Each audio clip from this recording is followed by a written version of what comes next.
산상뱀모주일은 항상 사순절이 시작되는 수요 예배가 있는 바로 그 전주에 시작이 됩니다. 교회력으로는 이 산상뱀모주일은 예수님께서 제자들과 함께 베나산에 올라가셔서 영광스러운 모습으로 변화되신 그 사건을 이제 기록하고 그 사건을 기념하여서 하나님께 예배드리는 절기라고 보시면 되겠습니다. 그래서 공간복음서에 모두가 다 이 베나산 사건이 다 기록이 되어 있는데요.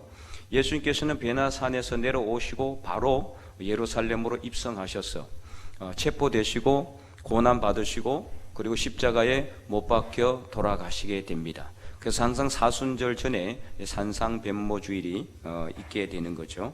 인류 구속의 원대한 역사를 이루시기 위해서 고난의 길을 가기 전에 말할 수 없는 영광스러운 모습으로 변형되신 예수님을 우리가 생각하며 2024년 우리가 하나님 안에서 더 큰 하나님의 영광을 준비하기 위해 오늘 본문의 말씀처럼 우리도 변화된 삶을 살고 새롭게 되는 삶을 통해서 하나님께 더 큰 영광을 올려드리는 저와 여러분 하나님의 거룩한 백성들이 다 될 수 있기를 간절히 축원드립니다. 네, 오늘 본문에 우리 읽었던 내용은 사도 바울이 옥중에 있었을 때에 에베소 교회 교인들에게 보내는 편지입니다. 그들로 하여금 새 사람을 입어라, 이것을 이제 권면하고 있는데요. 사도 바울은 먼저 17절에 보면은 예수님을 믿지 않는 이방인들처럼 헛된 것을 생각하지 말라고 권면하고 있습니다. 왜냐하면 18절에 그들은 총명이 없고 무지함과 완악함으로 하나님의 생명에서 떠나 자신을 방탕함에 방임하여 내버려 두어서 더러운 욕심을 행하기 때문입니다. 하지만 20절에 예수님을 진실로 믿는 그리스도인들은 이같이 배우지 않았습니다. 그래서 21절에 진리가 예수 그리스도 안에 있는 것을 알고 그 진리를 배웠기 때문에 결론적으로 24절 마지막 부분에 새 사람을 입어라 이렇게 권면하고 있죠. 새 사람을 입으라는 것은 우리가 예수 그리스도를 믿음으로 말미암아 새로운 삶을 살라는 것을 의미하는 것입니다. 그래서 예수 그리스도를 믿는 모든 하나님의 백성들은 예수 그리스도 안에서 새 사람을 입고 새로운 삶을 살고 변화된 삶을 살아가야 된다라는 것이죠. 그러면 우리가 예수 그리스도 안에서 이 새로운 삶을 살기 위해서 구체적으로 해야 될 것이 무엇이라고 말씀하고 있습니까? 첫 번째는 옛사람을 벗어버려야 합니다. 자, 22절을 보시면은 이렇게 기록이 되어 있죠. 너희는 유혹의 욕심을 따라 썩어져 가는 구습을 따르는 옛사람을 벗어버리고 아멘. 자, 여기서 옛사람이라는 건 뭘까요? 우리가 믿지 않았을 때 세상 사람들처럼 욕심을 따라 유혹의 욕심을 따라 썩어져 가는 구습을 따르는 그런 삶이에요. 쉽게 말하면 예수님을 안 믿는 사람들이 살아가는 세상 욕심대로 살아가는 삶이 바로 옛사람이라고 보시면 되겠습니다. 그러면 예수님을 믿는 사람이 어떻게 이럴 수가 있느냐? 지금 사도 바울은 에베소 교회 교인들한테 편지하는 거잖아요. 교인들에게 이야기를 하면서 옛사람을 벗어버리라. 옛사람은 안 믿는 사람들이 하는 삶인데 어떻게 예수님을 믿는 교인들한테 이런 권면을 할까? 이렇게 생각할 수가 있지 않겠습니까? 물론 예수님을 믿는 사람이라면 이런 삶을 살아서는 안 되죠. 그러나 여러분들한테 한번 물어보겠습니다. 여러분 예수님을 믿고 나서 한 번도 죄를 짓지 않았습니까? 아마 한 번도 죄를 짓지 않은 사람은 한 사람도 없을 거예요. 성경도 이를 분명히 언급하고 있어요. 그래서 시편 14편에 보면은 하나님께서 하늘에서 이 인생들을 굽어 살펴본 적 지각이 있어서 하나님을 찾는 사람도 없을 뿐만 아니라 다 치우쳐서 나쁜 쪽으로만 가고 선을 행하는 사람이 있는가 봤더니 또 선을 행하는 사람도 한 사람도 없더라는 겁니다. 그래서 사도 바울은요 로마서 3장 10절에 이 말씀을 인용해서 의인은 없나니 한 사람도 없다 이렇게 단언하고 있는 겁니다.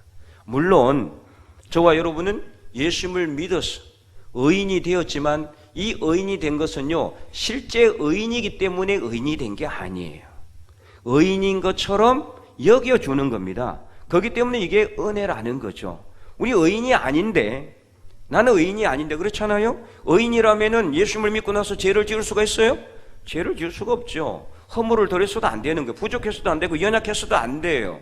그러나 그렇지 않잖아요. 예수님을 믿고 나서도 나도 모르게 또는 알게도 옛사람을 잊고 있는 경우가 많더라는 거예요. 그 이유가 뭡니까? 부족하고 연약하기 때문입니다.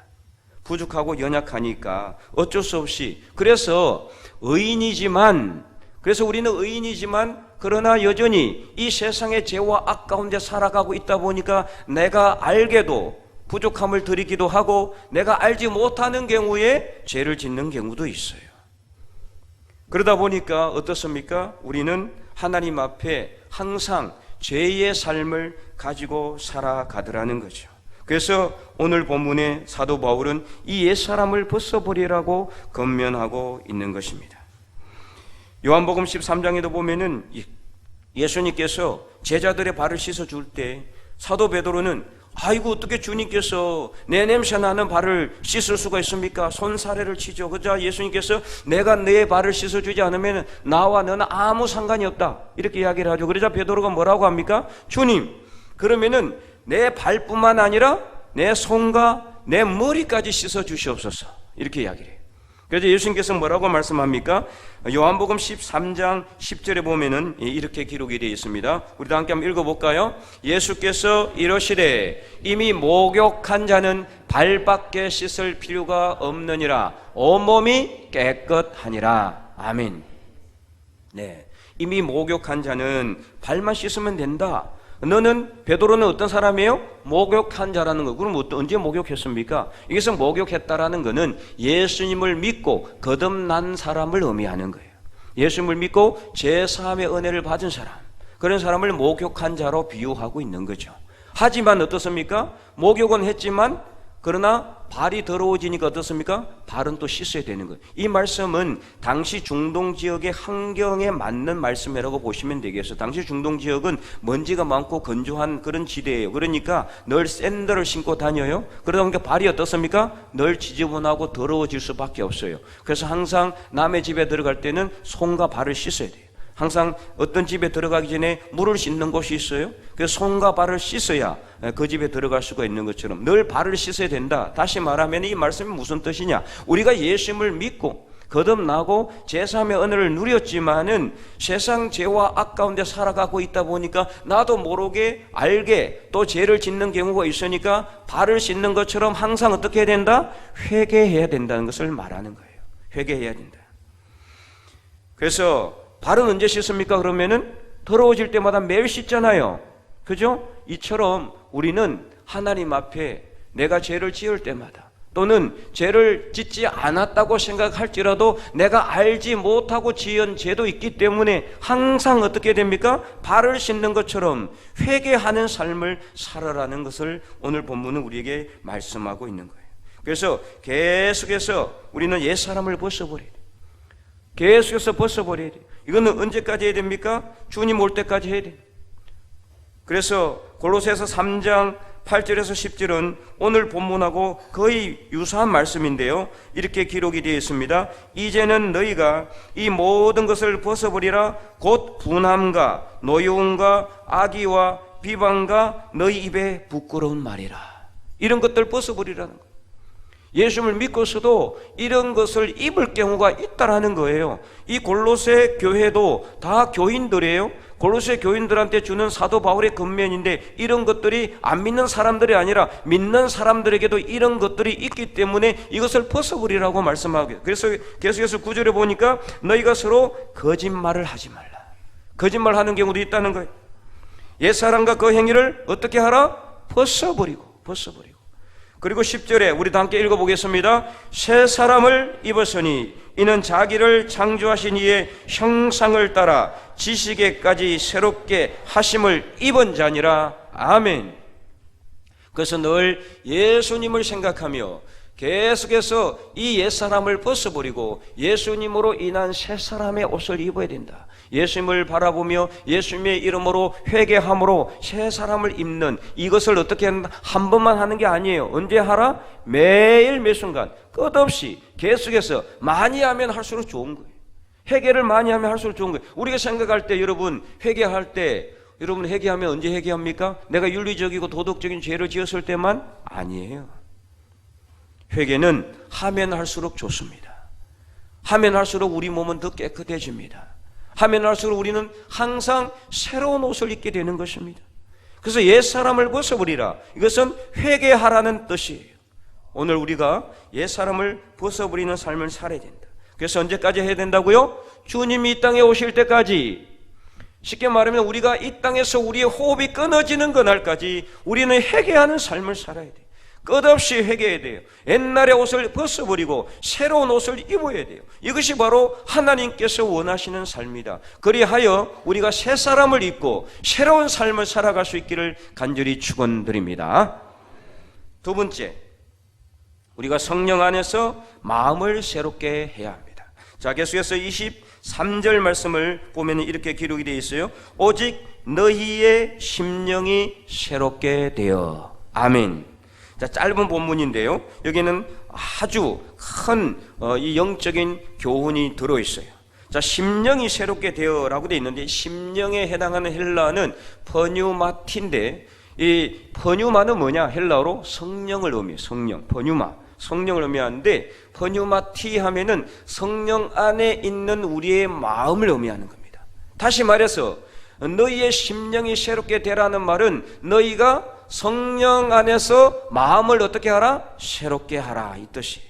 성령 안에서 마음을 새롭게 하는 것을 의미한다. 그래서 이 말씀을 원어와 가깝게 번역된 영어 번역을 보면 이렇게 기록이 되어 있어요. Be renewed in the spirit of your mind. 자, be renewed. renewed는 뭐예요? 새롭게 하라. 어디 있어요? in the spirit. 성령 안에서 뭐를요? of your mind. 여러분의 마음을. 아주 쉽죠? 그래서 어디에서요? 성령 안에서 뭐를? 우리의 마음을 어떻게 하라? 새롭게 하라.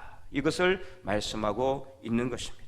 그래서 KJV나 NASB 가장 권위 있는 성경, 영어 성경은 다 이렇게 똑같이 번역이 되어 있어요. be, 명령어죠, 명령어. renewed, 새롭게 해야 된다는. 겉면이 아니라 이거는 명령이에요. be renewed in the spirit of your mind. 여러분의 마음을 성령 안에서 새롭게 하십시오. 이것을 오늘 본문은 우리에게 분명히 강조하고 있다. 여러분, 새해가 되면 어떻습니까? 물론 우리가 지금 새해는 밝은 지가 한 달이 더 지났지만 구정으로 본다 그러면은 그죠? 어제가 새해라고 보는 거죠. 옛날에는 다 새해 첫날 떡국을 먹고 새해 복 많이 받으라고 다 인사를 했는데 요즘은 뭐 이게 많이 사라지긴 했지만 그래도 아직까지 우리 구정을 지키잖아요. 오늘도 이 자리에 이 구정을 맞이해서 오신 우리 하나님의 백성들이 많이 있는데, 가족들이 많이 있는데, 어쨌든 간에 우리가 새해가 되면 어떻습니까? 우리가 결단을 하죠. 뭔가 올해는 꼭 살을 빼야지, 이렇게 결단을 합니다. 그리고 올해는 꼭 뭔가 해야지. 성경 일독을 해야 돼. 올해는 어쨌든 간에 성경 일독을 해야 되겠다. 올해는 어쨌든지 간에 성경 필사를 시작해야 되겠다. 교회에서 하라고 하는데 나도 한번 해봐야 되겠다. 이렇게 결단을 하는데 그렇지 않습니까? 그래서 이런저런 결단을 하긴 하지만 시간이 지나고 나니까 어떻습니까? 이게 자꾸 허지부지 되는 거예요. 마음이 자꾸만 다른 것에 빼앗기게 되는 거예요. 그래서 만족스럽지 못한 경우가 많아요. 항상 그래서 연말이 되면은 후회하고, 아이고 내가 왜 그랬을까? 좀 더 잘할 걸. 이런 반성하는 때가 많아요. 왜 그렇습니까? 이 우리 마음이요. 우리 마음이 아무리 결단을 해도 오래 못 가는 거예요. 그래서 우리나라 속담에 무슨 말이 있습니까? 작심 3일. 작심 3일. 이게 무슨 뜻이에요? 3일 못 간다는 거예요. 3일 못 가. 네. 3일 가면 다행이죠. 하루도 못 가는 경우도 있어요. 왜 그렇습니까? 마음으로 결단하니까 그래요. 마음으로. 물론 마음으로 결단하면 안 하는 것보다 훨씬 낫죠. 매일 결단하면 되니까. 그러면 계속 가지 않겠어요? 근데 그것도 쉽지가 않죠. 어쨌든 간에 우리가 안 하는 것보다 낫지만은 마음으로 하다 보니까 작심삼일로 끝나는 경우가 많더라는 거예요. 그러면 어떻게 해야 됩니까? 바로 오늘 본문처럼 Be renewed in the spirit of your mind. 성령 안에서 여러분의 마음을 새롭게 결단할 수 있기를 바랍니다. 그래서 에베소서 6장 18절에 보면은 사도 바울이 우리가 사탄 마귀와의 영적 전쟁에서 이기려면 어떻게 해라? 하나님의 전신갑주를 입어라. 그리고 그 마지막에 기도와 간구를 하되 어떻게 기도하고 간구하라고 말씀하고 있습니까? 한번 읽어볼까요? 모든 긴구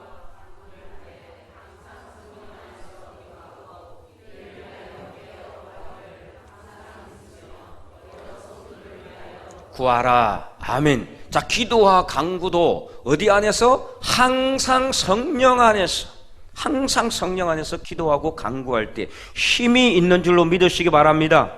네, 성령 안에서. 그러면 자, 도대체 성령 안에서 우리가 마음을 새롭게 하고 성령 안에서 뭘 하는 것은 뭐를 의미할까요? 어떻게 하면 성령 안에서 이렇게 할 수가 있어요? 오늘 장로님께서 기도하신 것처럼 성령 안에서 하려면 어떻게 해야 돼요? 첫째는 기도해야 되는 거예요. 기도해야 돼요. 예, 그래서 끝없이 제가 강조했듯이 성령 충만을 받기 위해서는 어떻게 하라? 함께 모이고 간절하게 기도하고 말씀 안에서 하나님께 예배드리고 예수님의 이름으로 나아갈 때 성령의 충만함을 받을 수 있다, 그렇게 말씀을 드려서, 이건 내가 한 말이 아니라 어디 나와요? 성령에 나오는 말이에요. 그래서 첫째는 바로 기도입니다. 우리가 간절하게 기도하면은 기도할 때 우리의 마음이 뜨거워지고 성령께서 우리 안에 임재하게 되는 거예요. 그때 우리가 마음을 결단하게 되는 거죠. 내가 결단하는 게 아니라 누가 결단하게 하는 겁니까? 성령께서 내 마음을 결단하게 하는 거예요. 내가 하고 싶어서 하는 게 아니에요. 성령께서 내 마음을 움직여서 결단하게 하는 거예요. 여기에 힘이 있는 거예요. 그리고 또 말씀을 읽고 쓰고 묵상할 때 내 마음에 감동이 오고 내 마음이 뜨거워지고 심령이 뜨거워질 때 그때 뭐가 임재하는 겁니까? 성령께서 임재함으로 인해서 나도 모르게 결단하게 돼 있어요. 이게 바로 힘이 있는 겁니다. 그래서 그냥 내 마음을 가지고 그냥 결심하는 것보다 이 성령 안에서 결단하고 성령 안에서 내 마음을 새롭게 하면은 힘이 있고 능력이 있고 오래 가게 되는 겁니다. 그래서 분명히 이루어지게 돼 있어요. 왜요? 내가 내 마음을 움직이는 게 아니라 성령께서 내 마음을 움직이고 성령께서 나를 이끌어 가시고 성령께서 나를 인도해 가시기 때문에 어떤 어려움과 어떤 문제가 있거나 어떤 장애가 있어도 아무 문제가 되지 않아요. 성령께서 그 일을 다 이루실 것이기 때문입니다. 그러므로 여러분, 성령 안에서 여러분의 마음을 새롭게 할 수 있기를 바랍니다. 올해도 벌써 2달째가 지나가고 있잖아요. 여러분, 새해가 되면서 결단했던 것들, 결심했던 것들 벌써 혹시라도 허지부지 되진 않았습니까? 오늘 말씀을 통해서 성령 안에서, 다시 말해서 여러분, 간절하게 기도하고 말씀을 부지런히 읽고 쓰고 묵상해서 성령의 충만함을 여러분들이 경험하고 그 성령 안에서 여러분의 마음을 새롭게 하여 하나님의 더 큰 영광을 준비하는, 그래서 변화된 삶을 살아가는 저와 여러분의 삶이 될 수 있기를 간절히 축원드립니다. 세 번째는 하나님을 닮는 삶을 살아야 돼요. 하나님을 닮는 삶. 자, 계속해서 24절을 보시기 바랍니다. 하나님을 따라 의와 진리의 거룩함으로 지으심을 받은. 자, 여기까지가 이제 어떻게 보면은 24절이죠. 그렇게 하면 어떻게 된다? 새 사람이 되는 거예요. 새 사람이 되는 거. 자, 이 말씀은 좀 어려워요. 그래서 여기서 이제 이 말씀을 살펴보면은 의에 해당하는 헬라 디카이오시네는 여러분 기억나죠? 수요 예배 때 우리가 예수 그리스도의 영성을 공부하면서 제가 여러 번 설명을 드렸어요. 디카이오시네, 의라는 건 뭐냐? 하나님의 의는 우리가 하나님과 인간 사이에 올바른 관계성을 맺는 것을 의미한다 그랬어요. 하나님과 인간 사이의 올바른 관계성, 이게 바로 디카이오신의 의라는 거예요. 또한 진리에 할 때 진리라는 것은 올바른이라는 뜻이. 그래서 문법적으로 보면은 이 올바른 진리라는 것은 의와 거룩을 다 같이 수식하는 행용사로 쓰여졌어요. 그러니까 올바른 의와 올바른 거룩함이라는 뜻이에요. 그리고 하나님을 따라, 이 말씀은 하나님을 닮아라는 뜻입니다. 하나님을 닮아서, 하나님을 닮아가서, 이런 뜻이에요. 그래서 이 원어에 맞게 다시 해석하면 이런 뜻입니다. 여러분은 하나님을 닮아가는 삶을 살아야 합니다. 우리 한번 읽어볼까요? 시작. 여러분은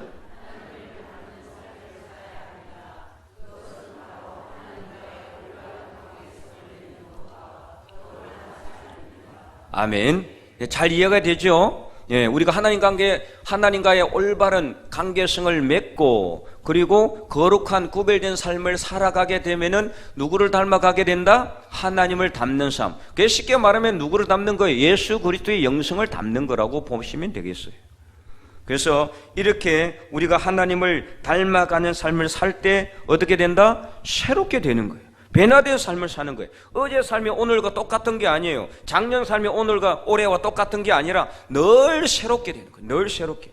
그래서 오늘이 어떤 삶을 살아가면 내일은 다른 삶이 되는 거고, 똑같은 삶을 사는 것 같지만 새로운 삶을 살아가게 된다는 거예요. 왜요? 성령께서 함께 하시기 때문에, 하나님께서 우리의 삶을 이끌어 가시기 때문에 그렇게 되는 것입니다. 그래서 여기서 하나님과 올바른 관계성을 그러면 맺기 위해서는 어떻게 해야 될까요? 예수님을 바르게 믿으면 되는 겁니다. 예수님을 올바르게 믿으면 되는 겁니다. 예수님을 확실하게 믿으면 되는 겁니다. 왜 그렇습니까? 우리가 하나님과 관계성을 맺기 위해서는 누가 필요해요? 예수님이 필요하기 때문이에요. 예수님만이 유일한 중보자이시기 때문이에요. 우리가 하나님께로 나아갈 수 있는 유일한 중보자는 예수님입니다. 그래서 예수님을 믿어야 하나님을 믿게 되는 것이고, 예수님을 믿어야 하나님께 나아가게 되는 것이고, 예수님을 믿어야 하나님을 믿게 되는 거예요. 오직 예수님을 통해서만 하나님께 나아갈 수 있기 때문에 우리가 예수님을 온전하게 믿으면은 하나님과의 관계성은 바르게 될 수밖에 없어요. 여러분, 여러분의 삶 속에, 우리의 삶 속에 문제가 발생하는 이유가 뭘까요? 하나님과 올바른 관계성이 안 되어 있기 때문입니다. 다시 말하면 우리가 예수님을 제대로 안 믿기 때문입니다. 예수님의 이름으로 나가지 못하고, 예수님을 올바로 바라보지 못하고, 예수님의 십자가의 은혜, 그것을 우리가 깨닫지 못하고 내 마음대로, 내 생각대로, 내 욕심대로 살아가기 때문입니다. 우리 삶 속에 이런저런 문제가 발생하는 가장 큰 문제는 바로 우리가 예수님을 올바로 믿지 못해서 하나님과의 관계성이 바르게 되지 않으니까 이 문제 저 문제 이런 일 저런 일들이 생기게 되는 거예요. 그래서 우리가 올바르게 예수님을 믿고 하나님과의 관계성이 바르게 되면은 우리 삶 속에 있는 모든 문제와 모든 장애들은 바르게 될 수밖에 없고 정도의 삶을 살아가게 된다. 이것을 여러분 믿으시기 바랍니다. 그래서 한마디로 말하면은 예수님을 잘 믿으면 되는 거예요. 예수님의 영성을 닮아가는 삶을 살면 되는 겁니다. 한마디로 말해서 예수님처럼 살아가는 거죠. 예수님 어떻게 사셨습니까? 예수님은 빌립보서 2장에 보면은 하나님과 동등하신 분이셨지만 하나님과 동등될 것으로 여기지 아니하시고 스스로 친히 자신을 비워서 낮추어서, 자신을 비우고 낮추어서 이 땅에 인간의 모습으로 낮아져 오셨어요. 그리고 희생하고 헌신하고 섬기는 삶을 살았습니다. 그리고 가장 중요한 것은 뭡니까? 십자가에 죽으시기까지 철저하게 하나님의 말씀에 순종하는 삶을 살았습니다. 오늘 우리도 이처럼 하면 됩니다. 예수님처럼 낮아지시고 겸손하게 낮아지시고 희생하고 헌신하고 섬기는 삶을 사시기를 바랍니다. 예수님처럼 우리의 몸을 십자가에 매일매일 못 박는 삶을 살아가면 됩니다. 그러면은 자연스럽게 하나님과의 올바른 관계성이 맺어지게 되고 우리 삶 속의 모든 문제는 다 해결되게 되는 것입니다. 그러므로 사랑하는 성도 여러분, 우리가 예수님을 믿되 온전하게 믿고 철저하게 믿고 확실하게 믿으시기 바랍니다. 그냥 예수님은 나의 구세주다 이 정도로 어영부영 대강대강 내 머리로 예수님을 믿는 것이 아니라 내 가슴으로 예수님을 믿고 내 삶으로 예수님을 믿는 것을 보여줄 수 있어야 돼요. 예수님을 믿는다고 하면서도 예수님 믿지 않는 사람처럼 살아서는 안 되는 거예요. 예수님을 온전히 믿는다면 철저하게 믿어야 돼요. 철저하게 믿는 게 뭡니까? 삶 속에, 우리 삶 속에 예수님의 피가 흘러 넘쳐야 돼요. 저 사람은 예수 믿는 사람이다, 인정받을 수 있는 데까지 우리가 살아야 된다 이 말이에요. 예수 믿는 사람이라고 하면서도 손가락질 받으면 안 되는 거예요. 예수 믿는 사람이라면 양보할 수 있어야 되고 헌신할 수 있어야 되고 희생할 수 있어야 돼요. 낮아져야 돼요.